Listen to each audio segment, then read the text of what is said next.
Sunday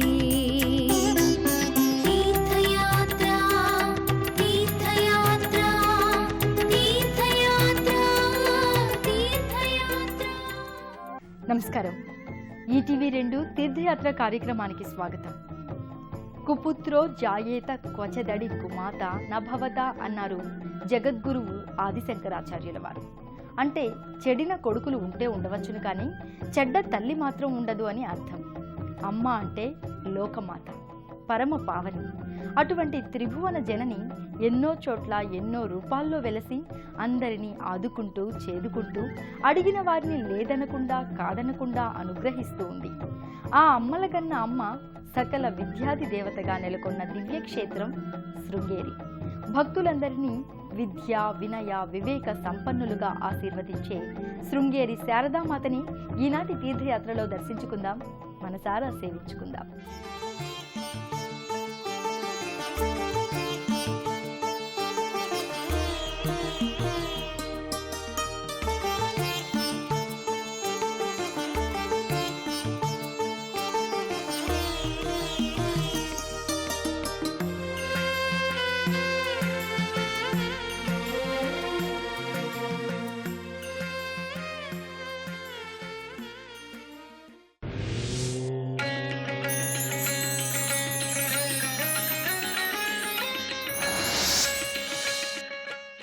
శరదిందు సమాకారే శరదిందు సమాకారే పరబ్రహ్మ స్వరూపిణి.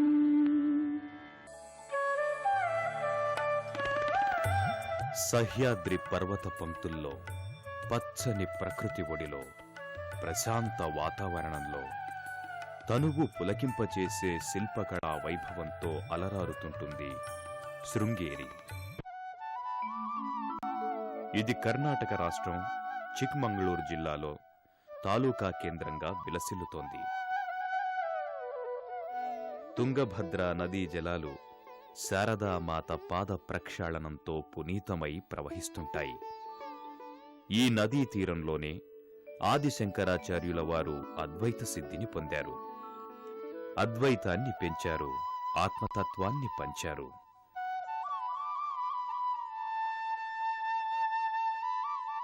శ్రీమద్ రామాయణం, స్కాంద పురాణంలోని సహ్యాద్రి ఖండాలలో ఈ పుణ్య ప్రదేశానికి సంబంధించిన ప్రస్తావనలున్నాయి. వాటి ప్రకారం ఆనాటి విభాండక మహర్షి ఆశ్రమ వాటికయే ఈనాటి శృంగేరి. విభాండక మహర్షుల వారి కుమారుడే ఋష్యశృంగుడు. ఆ ఋషికుమారుని పేరు మీదనే దీనికి శృంగగిరి అని పేరొచ్చింది. అదే క్రమేణా శృంగేరిగా మారింది.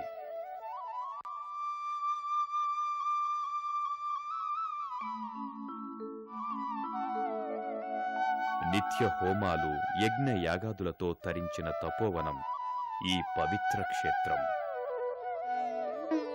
శృంగేరిలోని శారదాంబ అమ్మవారిని నెలకొల్పిన వారు జగద్గురువు ఆదిశంకరాచార్యుల వారు. ఆయన తన జ్ఞానయాత్రలో భాగంగా లోక సంచారం గావిస్తూ ఈ ప్రదేశానికి రావడం జరిగింది. ఇక్కడి ప్రకృతి రమణీయతతో బాటుగా ఆయనను ఆకట్టుకున్న తాత్విక సత్యం ఒకటుంది. అది తన మొత్తం జీవిత కాలంలో 3 వంతుల కంటే ఎక్కువ కాలం గడపడానికి కారణమైంది. శ్రీ శంకర భగవత్పాదుల వారు సత్యశోధనకై సమకట్టి లోక సంచారం కావిస్తూ ఈ ప్రదేశానికి వచ్చారు.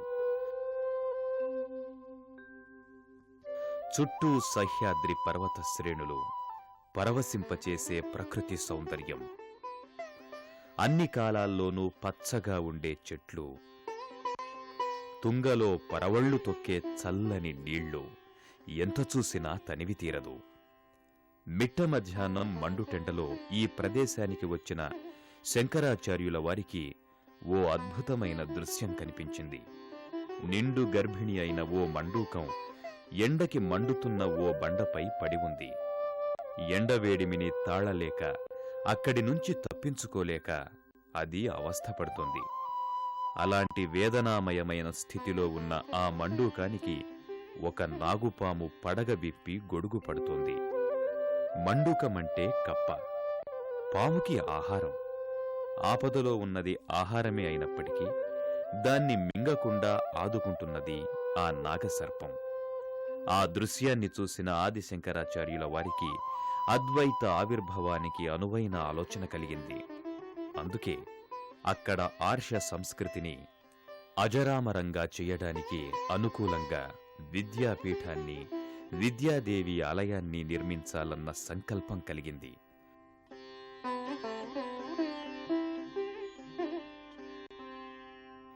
దేశంలో నలుదిశల 4 వేదాలకి ప్రతీకలుగా 4 ఆమ్నాయ పీఠాల్ని నిర్మించాలన్న నిర్ణయం తీసుకున్నారు. వాటిలో శృంగేరి మొదటిది. ఇక్కడ నెలకొని ఉన్న శారదాంబ చిన్ముద్రాధారిణిగా చిరునవ్వులు చిందిస్తూ ఉంటుంది. ఆ తల్లి ధరించిన స్వరూపం వెనుక అద్వైతం ఉంది, ఆర్ష సాంప్రదాయం ఉంది. అన్నింటినీ మించి ఆధ్యాత్మిక చింతనలో యావత్ భారత జాతి గర్వించదగిన దార్శనికత దాగి ఉంది.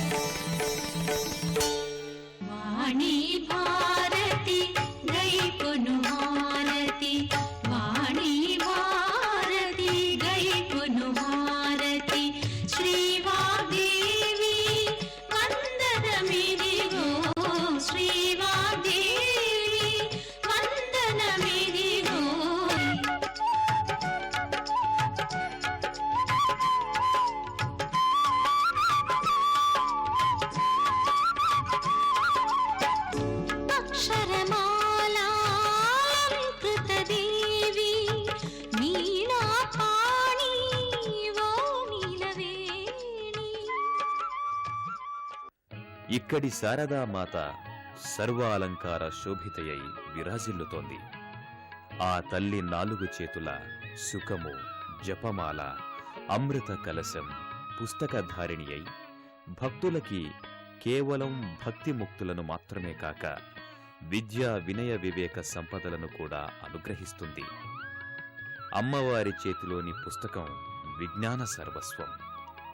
జపమాలలోని తులసి ఫలాలు ప్రపంచంలోని అన్ని భాషలలోని వర్ణాలకు ప్రతీకలుగా సప్తవర్ణ రంజితమై శోభిల్లుతుంటాయి. అమృత కలశం జ్ఞాన దాహార్తిని తీర్చే దివ్య సుధ, శాంతి సౌభాగ్యాలతో మానవతా పరిమళాలను వెదజల్లాలని పలికే చిలుక సదా వేదాలను వల్లిస్తూ ఉంటుంది. శారదామాత విద్యాది దేవత. ఆ తల్లి వెలసిన పుణ్యస్థలం ఈ శ్రీక్షేత్రం. ఈ క్షేత్రంలో అమ్మవారిని సేవించుకున్న వారికి సుఖ సంతోషాలు, ఆయురారోగ్య అష్టైశ్వర్యాలతో పాటుగా జ్ఞాన సంపద, వివేచన, తాత్విక చింతనలు కూడా సిద్ధిస్తాయి. అన్నింటినీ మించి మానసిక ప్రశాంతత, స్థిర చిత్తం, కార్యసాధన సామర్థ్యాలను ప్రసాదించే అమృత స్వరూపిణి ఈ తల్లి. ఆలయం చుట్టూ ప్రదక్షిణం చేస్తున్న భక్తులకి ఈ ఆలయ శిఖరంపై దర్శనమిచ్చే దేవాది దేవతలు, భక్తి సులభులు, ఆశ్రిత పాలకులు. ఈ విద్యాశంకరి శారదాదేవి ఆలయం బయటి వైపున గోపురం పైభాగంలో దర్శనమిస్తాడు. కార్తవీర్యార్జునుడు ఎవరైనా సరే ధనకనక వస్తువాహనాది విలువైన వస్తువుల్ని పోగొట్టుకున్నవాళ్లు ఈ కార్తవీర్యునికి మొరపెట్టుకుంటే చాలు, అది తప్పకుండా మళ్లీ వారికి దొరుకుతుందన్నది భక్తుల విశ్వాసం. వీరు త్రిమాతామూర్తులు, వరుసగా సరస్వతి, లక్ష్మి, పార్వతుల శక్తి స్వరూపాలు. ఇక్కడ గరుడ ఆంజనేయ జనార్దన స్వాముల వారు కొలువై ఉన్నారు.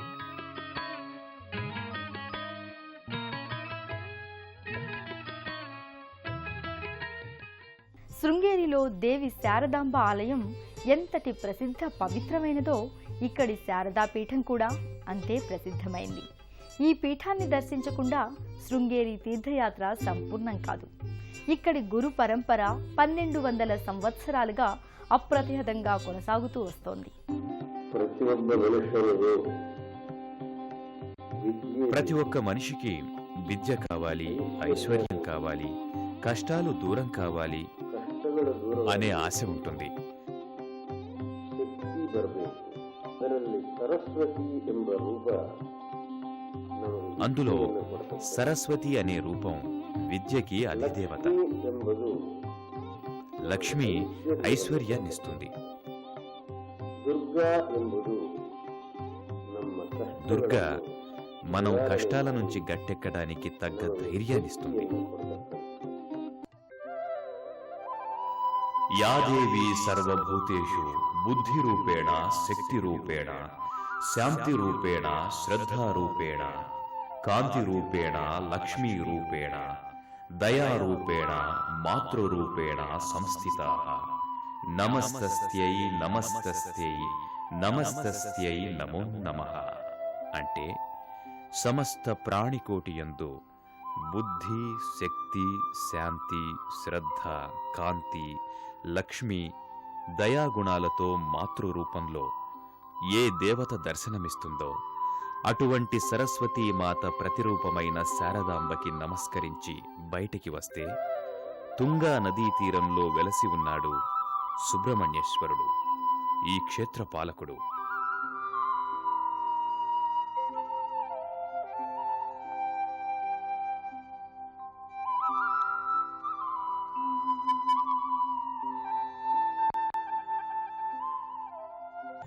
హళే శృంగేరిలో ఉన్న ఆలయం చిన్నదే అయినా చారిత్రకంగా ఎంతో ప్రాధాన్యతను కలిగి ఉన్నది. హరిహర బుక్కరాయలిద్దరూ చేరి విజయనగర సామ్రాజ్యం స్థాపించడానికి కారణభూతుడు వారి గురువైన విద్యారణ్య స్వాముల వారు. ఆ విద్యారణ్యుల వారికి గురుదక్షిణ ఇచ్చిన వారు 10వ పీఠాధిపతి అయిన విద్యాతీర్థుల వారు. అందుకే తుంగా నదిపై నిర్మించిన వంతెనకు విద్యాతీర్థ సేతువే అని పేరు పెట్టారు.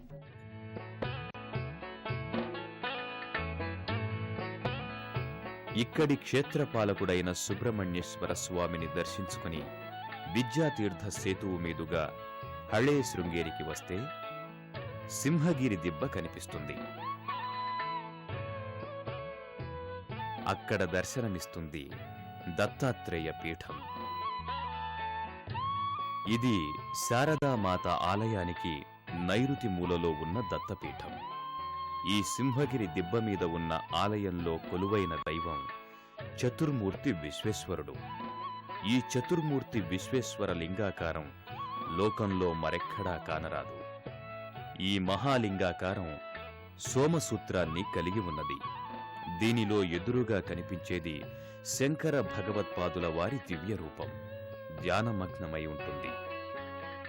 ప్రదక్షిణం చేస్తూ ఉంటే వరుసగా బ్రహ్మ, విష్ణు, మహేశ్వరులు దర్శనమిస్తారు. ఇక్కడి ఈశ్వరుడు పంచాననుడు, అంటే 5 ముఖాలవాడు. సద్యోజాత, వామదేవ, అఘోర, తత్పురుష, ఈశాన ముఖాలనబడే ఆ 5 ముఖాలలో ఈశాన ముఖం వెనక వైపున ఉండటం చేత మనకు 4 ముఖాలు మాత్రమే కనిపిస్తాయి. ఈ బృహత్ లింగాకారం పైభాగంలో దర్శనమిచ్చే లింగరూపంలో ఉన్నది ఈశ్వరుడు కాదు, దత్తాత్రేయుడు. అదే ఇక్కడి శివలింగంలోని ప్రత్యేకత.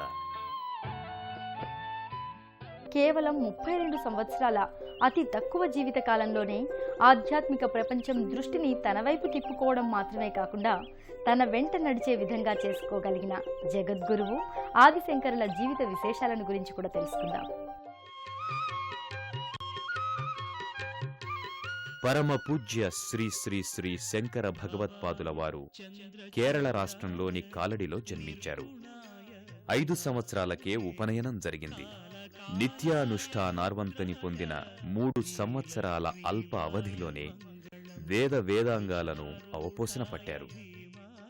తను సన్యాసం స్వీకరించేందుకు తన తల్లిని ఒప్పించి పరబ్రహ్మతత్వాన్ని అవగాహన చేసుకుంటూ జ్ఞానయాత్రను ప్రారంభించారు. 12 సంవత్సరాలకే సకల శాస్త్ర పారంగతుడై తన జిజ్ఞాసా ప్రస్థానాన్ని కొనసాగించారు. 16 ఏళ్ల నాటికే ప్రస్థాన త్రయభాష్యాన్ని రచించి భాష్యకారుడై అన్వేషణాక్రమంలో అద్వైత సిద్ధాంతాన్ని ప్రతిపాదించారు.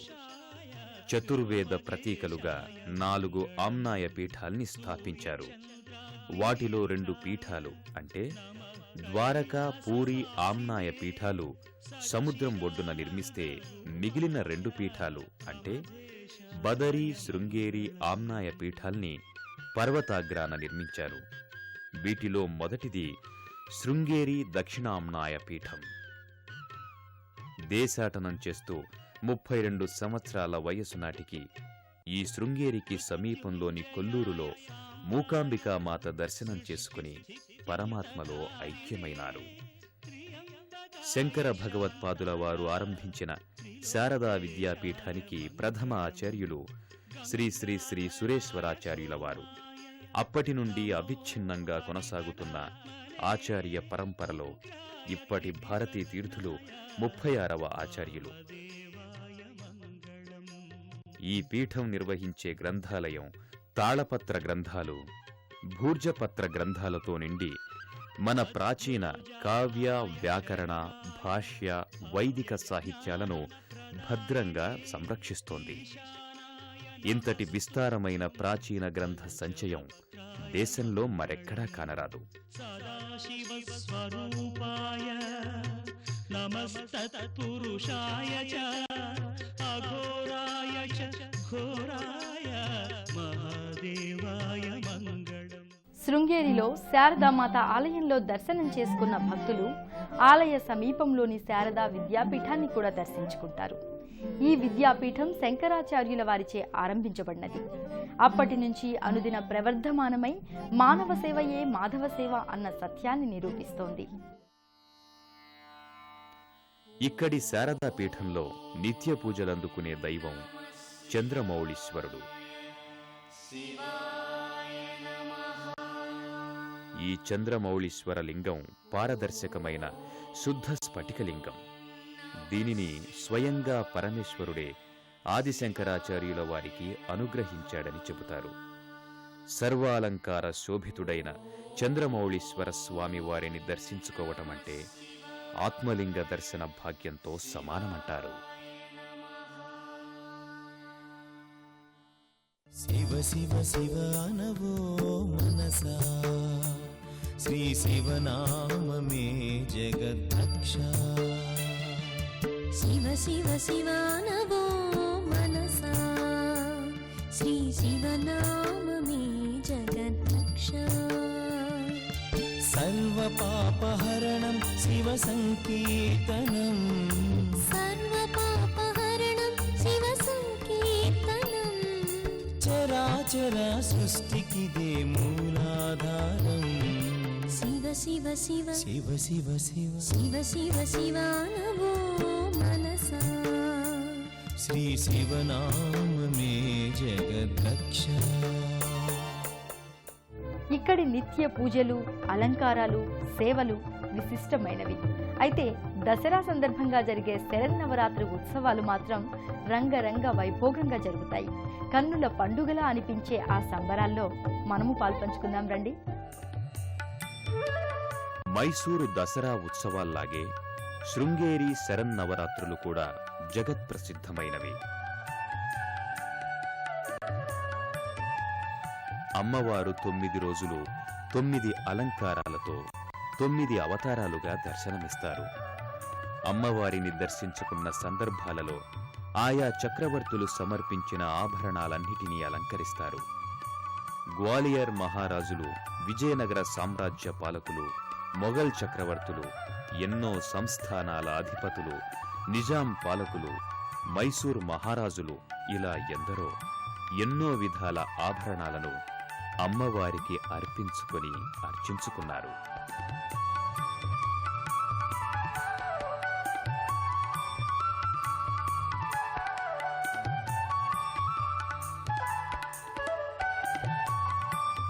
ఇక్కడి మరో విశేషం ఏమిటంటే, ఈ నవరాత్రుల్లో అమ్మవారి పూజలతో పాటుగా పీఠాధిపతుల వారికి గురు పూజోత్సవాలు కూడా కనుల పండుగలా కనిపిస్తాయి. గిరినందిని నందితమోదిని విశ్వవినోదిని నందినుతే గిరివర వింధ్య శిరోధిని వాసిని విష్ణు విలాసిని జిష్ణునుతే భగవతి హేసితి కంఠ కుటుంబిని భూరి కుటుంబిని భూరి కృతే జయ జయ హే మహిషాసురమర్దిని రమ్యకపర్దిని శైలసుతే. శృంగేరి శారదామాతని, శారదా పీఠాన్ని దర్శించుకున్నాం. జగద్గురువు ఆదిశంకరాచార్యులు సంచరించిన పవిత్ర స్థలాలను సందర్శించాం. ఆ మహామహుని జీవిత విశేషాల్ని తెలుసుకున్నాం. ఆ మహనీయుని అద్వైతామృత వర్షిణిలో తడిసి తరించాం. ఆశ్రిత జన రక్షణి, విద్యాది దేవత అయిన శృంగేరి శారదామాత అమ్మవారి కరుణా కటాక్ష వీక్షణాలు మనందరి మీద ఉండాలని కోరుకుంటూ